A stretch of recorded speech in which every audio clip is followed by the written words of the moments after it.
Alors tout à l'heure, quand on est arrivé, j'ai tout de suite remarqué sur ce mur jaune un parrot, Un drone. un drone parrot. Celui-là, il est unique au monde. Il a été fait pour une exposition sur les objets connectés qui s'appelait Design d'un nouveau monde industriel. Et c'était les tout débuts des drones, du marché des drones grand public que Henri a inventé, vraiment.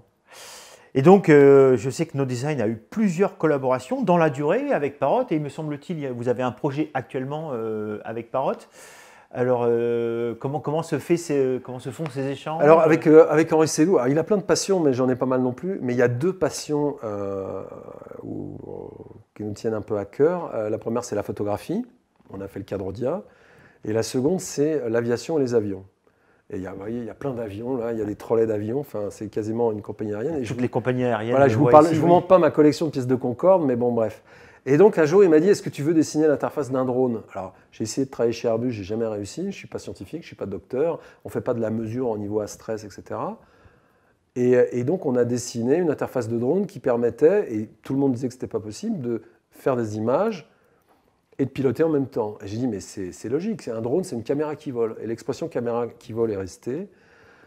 Parrot a progressé, on a amélioré l'application. Et il y a 18 mois, Parrot a eu un petit coup de mou. Les Chinois sont très forts, bon, etc. Et Parrot lance un ultime drone qui s'appelle Anafi, qui est vraiment un truc où on met tout ce qu'on sait faire pour sauver la boîte, quoi, hein. Et on a fait une nouvelle appli complète, très très haut de gamme, très professionnelle, dont on dit qu'elle n'a jamais été aussi simple à utiliser pour piloter un drone, donc on est très content. Et ce drone est un carton. Et cet été, là, tous les mecs, on était arrêtés dans la rue. Ah, Anafi, en espagnol. Et donc on a un peu l'impression d'être des inventeurs de machines avec les équipes de Parrot, avec une relation de travail très proche, où le matériau, c'est de faire rêver les gens et leur donner du pouvoir. C'est vraiment ça, leur donner cette machine qui va voler et qui va permettre pour la première fois de filmer la Terre et de photographier la Terre autrement, en sortant le point de vue du photographe. Donc dans l'histoire de la photo, c'est énorme. Alors bien sûr, tous les ingénieurs ne s'intéressent pas à ce que je raconte, mais avec Henri, on peut en parler. Avec Martin, chef de projet logiciel, on peut en parler. Et on a fait toutes les specs d'un logiciel de photo. Si j'avais voulu faire ça, il aurait fallu que je m'installe au Japon. Mais eux, ils ne font pas Nikon, ils ne font pas de design dans ces trucs-là, c'est pour ça que c'est un peu incompréhensible. Et on a fait un peu l'appli de notre rêve. Alors c'est très compliqué, il n'y a pas beaucoup d'art là-dedans. Par contre, on donne beaucoup de pouvoir à beaucoup de gens, à des gens plus talentueux que nous. Et ça, c'est vraiment valorisant. Là, on regarde les photos faites avec notre drone. Il y a des fous, il y a des mecs qui font des photos, mais exceptionnelles. Et ça c'est vraiment génial. Pour moi, c'est ça le design, c'est on donne un peu du pouvoir aux gens. Quand tu évoques tes champs d'intérêt multiples, il y en a un qui m'a un peu surpris quand j'ai visité l'exposition Electrosound, où je me suis rendu compte que tu étais passionné aussi par le son. Et puis, en continuant mes recherches, je me suis rendu compte qu'il y avait en effet un travail de design sonore au sein de No Design, des collaborations avec l'IRCAM, une pièce qui s'appelle Pulse, où tu mets en relation l'image et le son. Avec l'IRCAM, c'est pour remettre du geste. Il y a un vrai intérêt aussi pour le son. Le design, au-delà de l'objet inerte, tu lui apportes une âme et aussi bien souvent du son. Gropius disait le design c'est un art total.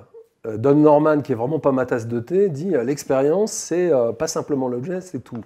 En cela, il recite cet art total de Gropius. Et donc Walter Behrens, quand il a fait les usines Asfeld à peu près tout designé, c'est ce que j'ai appris à l'école, c'est ce qui m'intéresse. Sur le son, c'est relativement facile.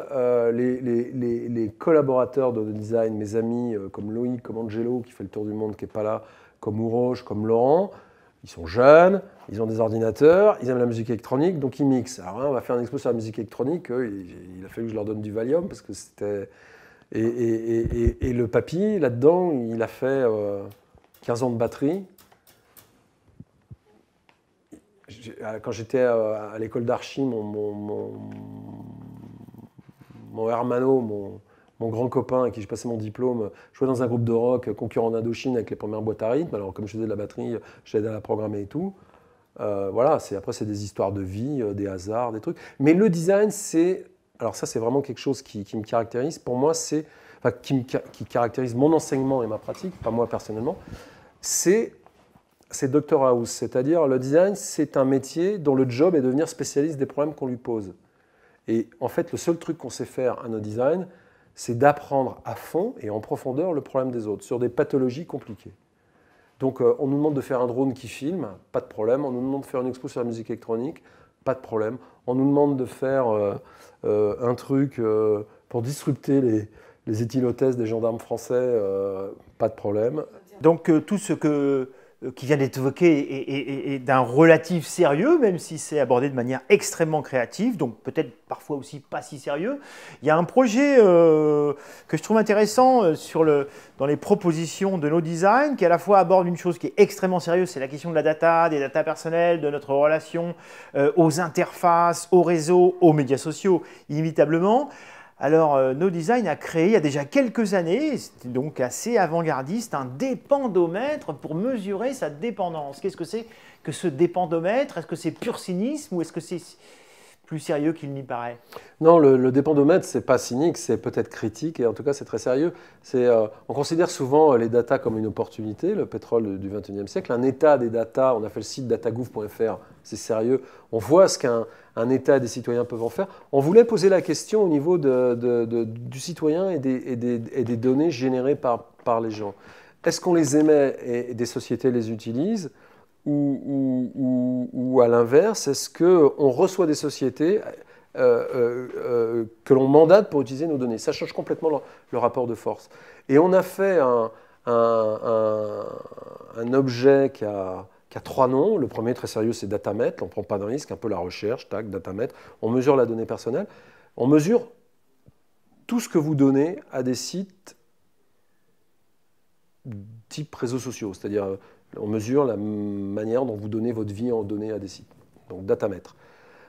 Si on voulait en faire un objet opportuniste, parce que finalement il y a peut-être un marché pour ça, c'est service au mètre, c'est-à-dire on mesure les services qu'on utilise le plus et puis éventuellement on a des coupons de réduction, etc. Mais son vrai nom c'est dépendomètre, parce que finalement quand on court on mesure combien on a fait de pas, bon voilà. Mais c'est peut-être plus important de mesurer la part de sa vie et de données intimes qu'on donne à des sociétés qui en font un usage commercial, et en tout cas en avoir conscience.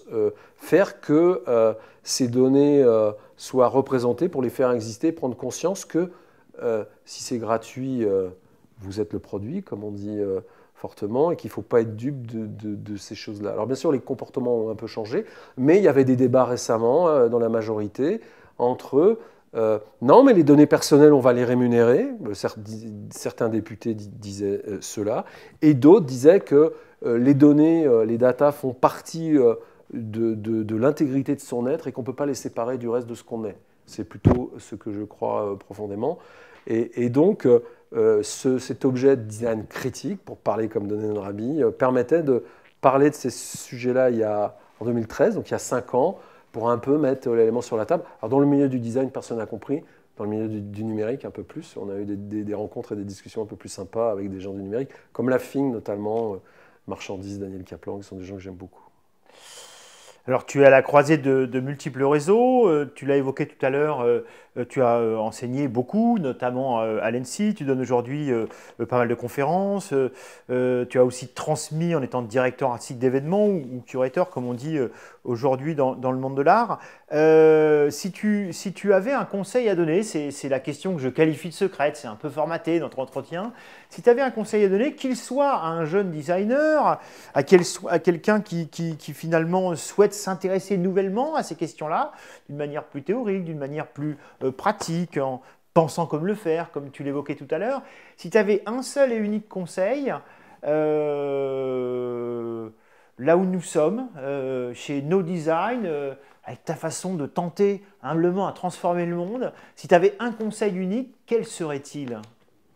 D'abord, enseigner, c'était certainement quelque chose le plus important de ma vie, une des plus grandes satisfactions, mais aussi certainement la plus grande déception, notamment vis-à-vis des tutelles et de l'environnement de l'enseignement français qui n'est pas du tout à la hauteur des enjeux de l'époque.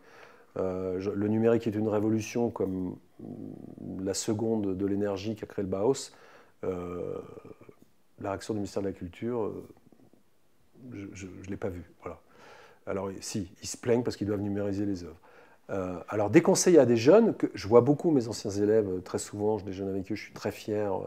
Vraiment, j'étais encore avec Isabelle Daéron ce matin, qui est vraiment une personne formidable. Le conseil qu'on pourrait donner à quelqu'un, et on en reçoit beaucoup à l'agence, c'est déjà de séparer le combat horrible pour rentrer dans une école, passer des concours, faire des tests, etc., avec ce qu'on veut obtenir au final. Le design, ce n'est pas un métier, ce n'est pas réussir à un concours, c'est une activité, c'est même un sacerdoce, c'est une vocation. Et donc, il faut mesurer si on a cette vocation ou pas. Et si on n'est pas prêt au concours et qu'on n'a pas la vocation, ce n'est pas grave. Le plus important, c'est de mesurer vraiment si on a cette vocation. Et si on a cette vocation et qu'on n'est pas prêt au concours, bah, on le retente, ou on passe d'une autre école, etc. Et pour mesurer qu'on a une vocation, eh ben, il faut détecter, il faut discuter avec la jeune personne, fille ou garçon, sa curiosité pour les choses, son goût pour des objets. Souvent, je les piège sur c'est quoi ta marque de voiture préférée? Alors, voiture. Alors aujourd'hui, effectivement, ils ont du mal à répondre. Sur un tire-bouchon. Ah, mais non, je ne bois pas de vin. Bon, voilà. Sur les objets. Non, mais sur les objets du quotidien. Les gens qui ont une curiosité pour les objets ou pas.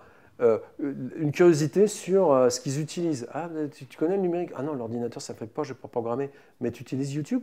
Oui. Tu utilises Facebook? Oui. Tu utilises Snapchat? Oui. Et tu ne comprends rien au numérique, ça te fait peur? Oui. Bon. Donc il faut lever tous ces paradoxes et puis trouver la poignée, le point d'entrée, le jardin secret, les aider à trouver, faire de la maïotique, l'élément dur par lequel ils pourront construire le reste. Il y en a toujours un. Ça peut être la photo, ça peut être des dessins, ça peut être de la poésie, ça peut être... Il y a une jeune femme que j'aide qui est un peu perdue, elle écrit, mais divinement bien. Alors, je ne sais pas ce qu'elle veut faire dans la vie, mais elle écrit divinement bien. Elle s'intéresse au design, je dis, mais écris. Ah, mais écris sur quoi? Bon. Chacun a son talent, et c'est à partir de ça qu'il faut construire son chemin de designer, pour non pas devenir Philippe Starck, mais pour devenir soi-même, et arriver à trouver qui on est dans cette activité pas simple, mais qui est, à mon avis, un espace de liberté. Après, je leur donne un vrai avertissement, c'est que le design, bien sûr, il y a une part de soi, mais cette part de soi, elle est toute petite par rapport à la place qu'on donne aux autres. Ce n'est pas de l'art, on ne fait pas les choses, on ne regarde pas le monde au travers soi, on peut le faire, mais à un moment, il faut que ça soit filtré par une espèce de machine qui redonne la place aux autres. Le design, le bon design, c'est ça. Et même les plus grands égos, les plus grands caractériels dans le design, enfin caractériel, égo égale pas caractériel, enfin, ont toujours cette conscience de... Philippe Starck, il est fascinant dans la manière dont il comprend, quelque part, il est anthropologue, il comprend la société, mais d'une manière très. Alors il dit modestement, moi je les comprends 5 minutes en avance, et puis il y a des gens, il les comprend, Manzini, il la comprend un quart d'heure en avance, et puis Thibault Lamour, il comprend 100 ans en avance, etc. Mais Massot, il voit des choses, Patrick Join, Mathieu Lehanner, ils ont un regard, mais à un moment, les autres sont là.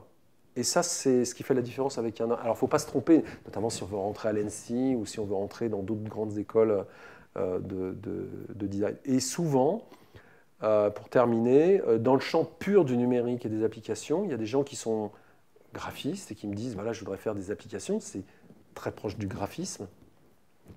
Et les applications, somme toute, c'est quand même des choses très fonctionnelles, très complexes, qui nécessitent une maîtrise de la complexité qu'on n'a pas forcément adressée dans les écoles françaises, qui sont très liées à l'affiche, à l'illustration, aux médias, mais pas tellement à du graphisme d'information ou de data lourd, comme par exemple à Zurich, à l'école des Beaux-Arts de Zurich, où je connaissais un prof, là, Michael Renner, le mec qui a fait la première version d'Illustrator avec ses arabesques, enfin, un brutal qui fait des datas maintenant, etc. Ils leur apprennent un graphisme un peu de chemin de fer, là, Joseph Müller-Brockman, un peu fonctionnel, un peu dur. En France, un petit peu moins, bon, quand il y avait les Suisses aux Arts Déco. Et pour faire des applis, il faut plutôt être bon là-dedans que proprement dit dans l'illustration. Il ne faut juste pas se gourer là-dessus quand on veut être dans le numérique. Et puis après, un peu de bienveillance, les inciter à revenir, pas se décourager. Plutôt leur donner des idées ou des directions, des voyages que des recettes, parce que souvent ils viennent, ah, comment on a le concours d'Annecy? Non, c'est pas comme ça que ça marche.